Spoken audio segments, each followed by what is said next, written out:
ایک صاحب اور ان کی بیوی پر کسی نے جادو کر دیا، اور جادو بھی انتہائی سخت تھا۔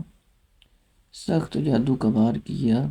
یہ جادوگر اس جادو پر باقاعدہ پیرا بھی دیا کرتا تھا اور کسی عامل کو اس کا توڑ نہ کرنے دیتا۔ وہ صاحب فرماتے ہیں، میری بیوی کے ہاں اول تو حمل ہی نہ ٹھہرتا، اگر حمل ٹھہر بھی جاتا تو ساقط ہو جاتا۔ اگر کسی طریقہ 9 ماہ پورے ہوتے تو بچے کی پیدائش مردہ حالت میں ہوتی۔ میرے پیارو، ان صاحب کے بارے میں پڑھا ہے کہ یہ صاحب انتہائی باکردار 5 وقت کے نمازی تھے اور بچوں کو مسجد میں قرآن بھی پڑھایا کرتے تھے۔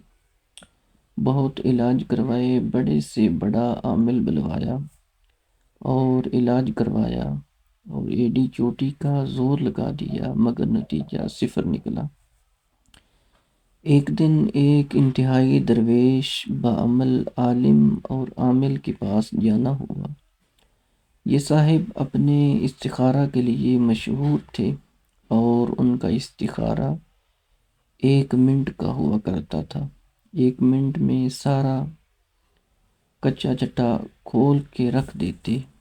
اللہ نے بہت عطا کیا تھا ان کو۔ اب یہ پریشانی لے کر ان کی خدمت میں حاضر ہوئے۔ مولوی صاحب نے بتایا، یہ کسی عام زور آور جادوگر کا وار نہیں، بلکہ یہ تو کسی خبیث العین جادو کی دنیا کا انتہائی غلیظ اور ماہر جادوگر کا وار ہے، اور یہ میرے بس سے باہر ہے۔ اس عمر میں انتہائی سخت محنت نہیں کر سکتا، اس کا توڑ بھی کوئی خبیث العین ہی کر سکتا ہے۔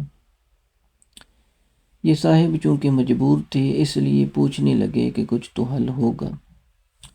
مولوی صاحب فرمانے لگے کہ سندھ کے فلاں علاقے فلاں جگہ پر ایک گاؤں کے باہر اسی خبیث العین نے ان دنوں ڈیرا لگایا ہے، تو فوراً اس کے پاس چلا جا۔ اب کیا ہوتا ہے کہ میرے دوستوں، یہ صاحب فوراً سندھ روانہ ہو گئے اور جیسے ہی اس گاؤں کے باہر پہنچے تو دور سے ایک آگ کا دبتا ہوا اولا لگا ہوا دکھائی دیا۔ انہوں نے بزرگوں کی بتائی ہوئی نشانی دیکھ کر اس کی طرف بڑھنا شروع کیا۔ دور سے دیکھتے ہیں کہ ایک آدمی آگ کے پاس بیٹھا ہوا ہے اور ارد گرد اس کے ماننے والوں کا ایک جمگٹا بھی۔ ابھی 1 ایکڑ دور تھے۔ وہ شخص اچھل کر کھڑا ہو گیا اور زور زور سے چلانے لگا کہ وہ دیکھو، آ گیا جادو کا ڈسا ہوا، وہ آ گیا قرآن پڑھانے والا۔ یہ اس کے پاس پہنچی اور اپنا مقصد بتایا۔ اب خبیث العین خوشی سے پاگلوں کی طرح ناچنے لگا اور بولا، جاؤ فلاں کے پاس جاؤ، فلاں کے پاس جاؤ، یہ گرہ جو لگی ہے کھلواؤ اپنے مولویوں سے۔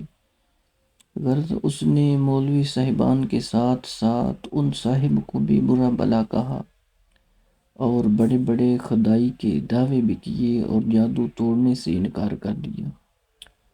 یہ صاحب واپس آئے اور اپنے رب کو پکارا، یا اللہ، یہ بھی مخلوق ہے، تو چاہے تو کیا نہیں ہو سکتا۔ یہ ظالم مجھ پر غالب آ گئے ہیں اور ظلم کرنے سے باز نہیں آ رہے، اور رو رو کے اللہ کے حضور التجائیں کی۔ دفعتاً دل میں القا ہوا، جادو کا توڑ تو آقا کریم صلی اللہ علیہ وآلہ وسلم نے معوذتین سے کیا تھا، اور جادو بھی انتہائی سخت بلکہ آخری درجے کا تھا۔ جب آقا کریم صلی اللہ علیہ وآلہ وسلم نے معوذتین سے یہ جادو توڑا تو میں بھی معوذتین ہی پڑھتا ہوں۔ اب انہوں نے اللہ کا نام لیا اور اسی رات سے باوضو ہو کر مسجد میں جا کر معوذتین اس جادو کی توڑ کی نیت سے پڑھنی شروع کی۔ یہ پوری رات پڑھتے رہے اور وقتاً فوقتاً دن کو بھی ورد چلتا رہتا، ہر وقت باوضو رہنے لگے۔ غالباً چھٹے دن رات کو اونگ آ گئی اور اچانک خون کی پوری بالٹی ان کے اوپر جیسے کسی نے گرا دی ہو۔ یہ بہت پریشان ہوئے، اٹھے، مسجد کے ساتھ ہی کنواں تھا، وہاں نہائے دھوئے اور کپڑے بھی پاک کیے۔ مسجد دھوئی، اب سوچا بی بی کی بھی خبر لوں۔ گھر پہنچے تو وہاں بھی یہی حال تھا اور بی بی انتہائی پریشان تھی۔ بیوی کو دلاسا دیا اور فرمانے لگے کہ ابھی بلی مانس اب کچھ ہلچل ہو گئی ہے، اب کام بن جائے گا، انشاءاللہ اللہ کرے گا۔ ایک نئے ولولے سے اسی رات سے پھر دوبارہ مسجد میں عمل شروع کر دیا۔ 9ویں دن پھر وہی عمل ہوا، اونگ آئی اور دونوں میاں بیوی پر خون کی بالٹی گرا دی گئی۔ انہوں نے ہمت نہ ہاری اور پڑھنا جاری رکھا۔ 13ویں دن صبح کے وقت وہیں سندھ والا خبیث العین مسجد میں داخل ہوا اور آتے ہی پیروں میں گر کے معافیاں مانگنے لگا۔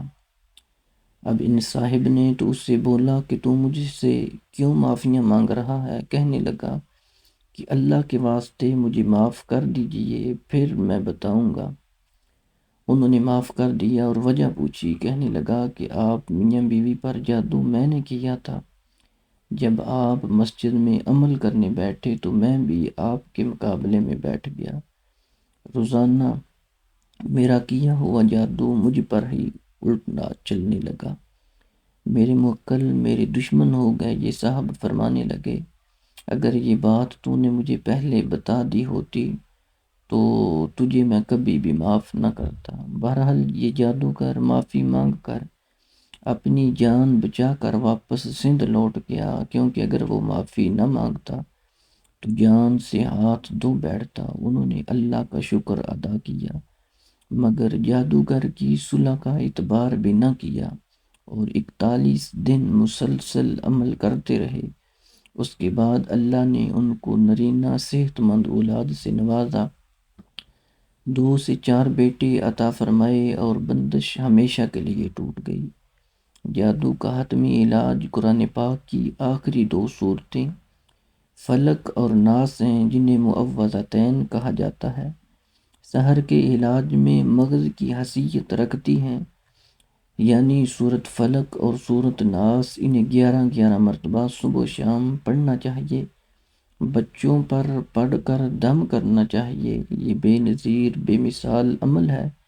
انہی آیات کے پڑھنے سے میرے پیارے کریم آقا حضور سید عالم خاتم النبیین سید المرسلین صلی اللہ علیہ وآلہ وسلم کو سحر سے شفا ملی۔ اس کے علاوہ سورۃ البقرہ، اس کو 11 مرتبہ پڑھنے سے وہ چاہے انسان ایک دن میں پڑھ لے، 11 دنوں میں پڑھ لے، اس کے پڑھنے سے بھی جادوگر کا جادو اللہ رب العالمین کے پاک کلام سے ختم ہو جاتا ہے۔ اس کے ذریعے بھی اس سحر سے اللہ رب العالمین کی پاک ذات صحت یابی اور شفا عطا فرماتی ہے۔ یہ دونوں ایسے نسخے ہیں کہ جس کو کہا جاتا ہے کہ یہ جادو کا توڑ ہے۔ اللہ رب العالمین کی پاک ذات ہمیں خبیث لوگوں سے، انسانوں سے، جنوں سے ہماری حفاظت فرمائے۔ اللہ رب العالمین ہم سب کا حامی و ناصر ہو۔